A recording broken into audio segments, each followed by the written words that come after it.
Hi everyone, Katie here. Welcome back to another layout video. Today I'm working with my October 2022 SCT sampler to create a layout with some pictures from our trip to Alaska, our cruise. And specifically I decided to use the Vicky Boutin print shop pieces from the SCT sampler to make this layout. So you can see first I have a piece of craft paper that I'm going to make my base, and now I am cutting out these big circles that were in one of the 6x6 pages. I really like these. They're already on, what looks like craft paper, but it's printed. So I wanted to cut them out and then use them to add texture and dimension to my layout on, a different piece of craft paper. So that's what I'm doing there. I've got a few different ideas as to what I want to do, but I know they've got to be cut out, and I've got to use them in some way. So I'm thinking here this nice little stripe of dots, but we'll see. I decide also to use another piece of the 6x6 paper to map my two photos. They are about 3 inches by 4 inches. Yeah, 3 inches by 4 inches. That's what they are. I trim them a little bit so that they will fit on my paper. And then you can see the nice background. What I'm really loving about this SCT sampler is, I'm not afraid to use the pattern paper even for a mat. So I love how this pattern mat ends up looking, but if I had a whole 12 by 12 sheet of this, I would never have used it as a mat, even though I love how it looks, and I think it works perfectly. So I think that's definitely a benefit for me of having these small pages, is I'm more willing to use them, which is fantastic. Now, I'm still a strong proponent of, use the things you have. There will always be more, and there will always be more that you want to buy, right? So, I don't like that I want to hold on to the paper, but sometimes I really do. So this is a perfect way for me to create a layout that I really like, using supplies that I really like, by using these smaller pieces. So that's fantastic. So I know I want my photos to nestle in together like this, so I went ahead and adhered them even before I've done really much of anything else on the layout. But they're not adhered to the paper yet because I don't know exactly where they're going. Now, I did feel like these circles they were just a little bland, I guess, just sitting there. So I decided to ink them up along the edges with my chipped sapphire distress oxide. I think this just helps them to stand out a little bit more here on the layout. And of course, I've got to rearrange them so the colors I want are in the right place. So I'm trying to figure out how I can get as much from the SCT sampler on my paper as possible. And I do a pretty good job of it, I must say, but there are definitely things that I have left over, which is fine. I have a little bit more print shop, and I want to get more of the print shop collection, so I know I will be using it. That is not a problem. I really love these little flowers, though, and the cute little leaf. I think they are perfect to all nestle together. Somebody put that in my little sampler pack on purpose. I feel like. Maybe not, but it really has worked out well. And then I've got this little banner up here in the right corner. It is going to end up staying there. It's kind of an odd piece. I thought it was going to end up being a journaling box for me, but I really like how it turns out, just adding more interest up there at the top. Now, what I'm looking through here is a little case of my Vicky Boutin pieces, the little bit that I have left from Fernwood, and the print shop papery pack, which was a new type of embellishment set for me. It's all very thin stickers or very thin paper embellishments, which is definitely a little bit different, but you get so much with it. So I'm really enjoying it so far. Now, of course, I couldn't decide exactly what I wanted, so I decided I'm going to do a different part of the layout. I'm going to stick down my little dots over here, and then I just put a little bit of adhesive there, and then I go over to my sewing machine and stitch it on there. So it's a little bit tough to see here on the layout video, but it does have a stitch line going through it. And actually then I decided to peel up the flat adhesive so that these again have that dimension that I wanted in the beginning.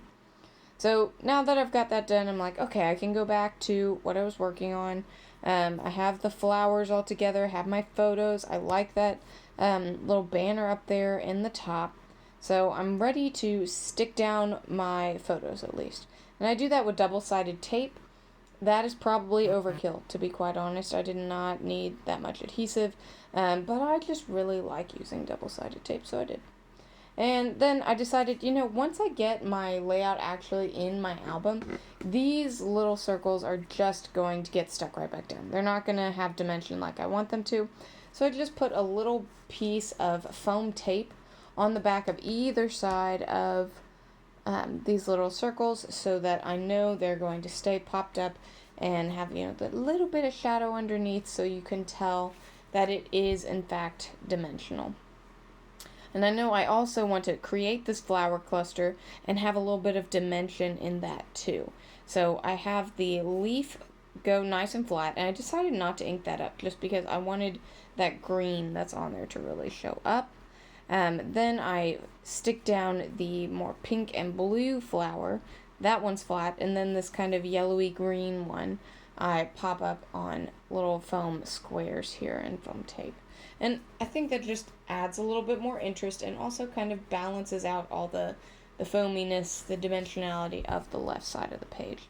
Now I did toy around with using that cute little paperclip embellishment there at the top instead of the little banner, but it wasn't big enough really. I needed more space filled. So that banner embellishment really did work for exactly what I wanted it to. Now again, I'm going through that papery pack, and you can see, like, I am going through a lot of stuff. I did not buy 2 of them. It came with like 100 or 200 pieces or something. Like, it is huge. It was like $12 or something, which was a little bit pricey for things, for an embellishment pack, but definitely worth it. It has so many pieces. I'll be using this long after my the print shop stuff that I don't even have yet is gone, I'm sure. But they're all really useful pieces. So I get this other little banner. It says True Story. I'm not revealing any deep, dark secrets or anything on this layout, but I thought the thin paper embellishment really kind of complemented here on that big banner. And it's just, a nice little small banner that just kind of takes the loudness away, I think. Now, I try really hard to find something to go behind the Enjoy embellishment. The Enjoy came in the SCT sampler. It was not part of the papery pack. And I don't want it just, like, hanging out in space, Like, it's not a large enough title. And I really thought I was going to put in, like, Enjoy Victoria, because this port was Victoria, Canada. And that was my plan the whole time. I'm like, oh, that works out really well. The pencil also came in the SCT sampler. And I was like, you know what? I'm just going to put that in as a shelf for the word enjoy. So that's exactly what I do. But now I move back to my little banner over there. And I know I want to use a little staple to adhere the True Story to that larger banner. And I just want to do this for extra texture, and I think it gives you just a little bit more interest to look at when you're seeing that there. Now, of course, you can't hardly see that in the video, but it is there. It's like a little purple staple. I have the We Are Memory Keepers staple board, and it has a variety of colors and sizes, which is nice. And then I'm starting to, put things down, put finishing touches on them, so that pencil gets inked up with the same chipped sapphire ink, just so that it doesn't look as, hey, we're going to school now thing. It, looks like it's actually a piece of the layout. And Enjoy, I didn't want to ink that up with the chipped sapphire because I thought that's just a little too dark and not what I want. So I just kind of splotchily ink up the whole thing using my Scrapbook.com metallic gold ink, which just gets a little bit of like gold flecking all over it. Which I really like, and it also matches the gold embellishments that I will be adding in a little bit. Now, this safety pin little sticker that I'm adding. It's a really thin, almost like a washi sticker. It came from the papery pack as well. It has nothing to do with the layout. It just kind of adds more interest to that piece up top there. And I think it just, like, in general looks better. And you can see I've added a little gold puffy sticker. That came from the thickers sheet, the puffy thicker sheet, which in the SCT sampler I got about half a page of puffy thickers, which was nice. Now, my plan was always to do my journaling in my black pen right there on the, like, craft paper. I really just, I like that. I think it gives off some cool, like, journal vibes. And that's, what I liked, so I went for it. I just wrote about how we watched from our balcony as we came into the Port of Victoria. We saw off in the distance some humpback whales. When we were close to the dock, we saw some seals. And then we ordered some room service to eat before we got off the boat. And then also, one of the pictures is a forklift driving a very nice little planter of hanging baskets to be right off the gangway as we walked out. So I was like, oh, Canada just has some lovely little touches to make their port, that much more special. Had to take a picture of it. And it was a nice, relaxing day in a warm climate, which we were not quite used to after being in Canada. So as you see, I'm sprinkling the last few touches around. These are the little dots. They almost look like enamel dots, but they're puffy stickers that came off that thicker sheet. And I just do that kind of in a diagonal pattern to finish off my layout. Thanks so much for watching. Bye.